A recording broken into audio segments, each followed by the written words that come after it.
What does your current relationship with your emotional state feel like? I know that's a rough question, and we will dive right in because a lot of us only like to be in touch with our positive emotions. The relationship with the ones that make us feel uncomfortable or not good in any kind of way become very valuable because they are our weather indicator. They let us know what is actually going on within us.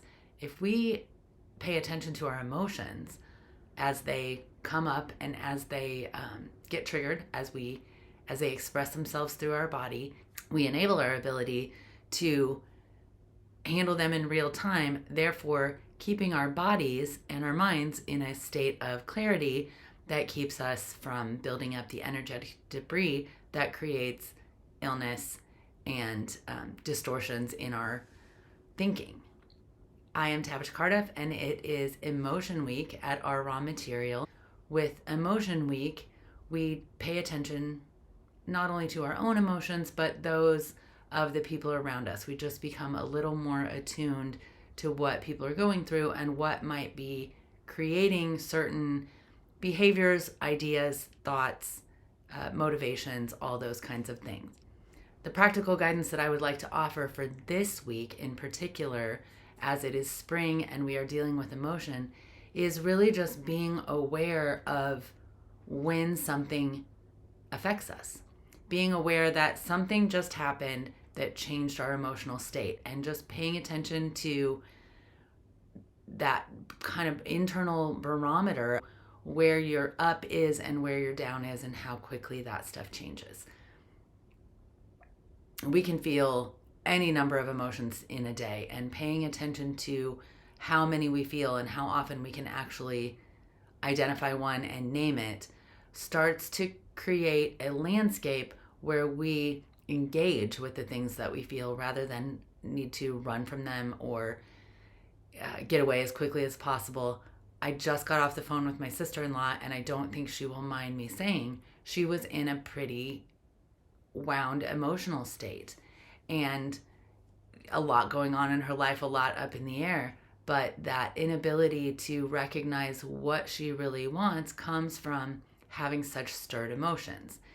The first emotional week is obviously mentors. The second one is emotion. And the final one is intention. If we don't recognize and have the ability to attach to our various emotions, then it becomes very difficult to create that final emotional week intention.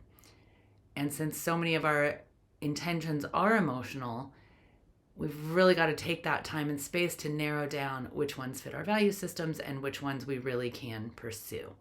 So the emotion week is the middle of sitting between what has happened to create this state and what we intend to do with it, how we're going to use it, and how we are going to get our minds settled enough to put the energy that we want to, using the power of our emotions, into the things that we want, into our intentions, and into the things that we want to make happen for ourselves as we manifest the beliefs and conditions that we want for our lives. Thank you so much for being here. I will be back next week as we lean into listening.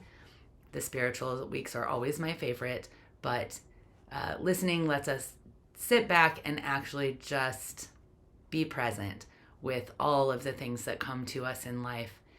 It is the midway point of the practice itself, not that any pillar has any more power than any others, but listening is the place where we really just get to sink into the whole practice.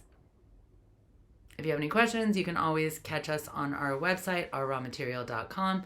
We show up occasionally on Instagram and Facebook, and we look forward to talking with you as we grow this practice and build energy into the world that supports us all being aware of this mind-body connection that lets us celebrate our own raw material.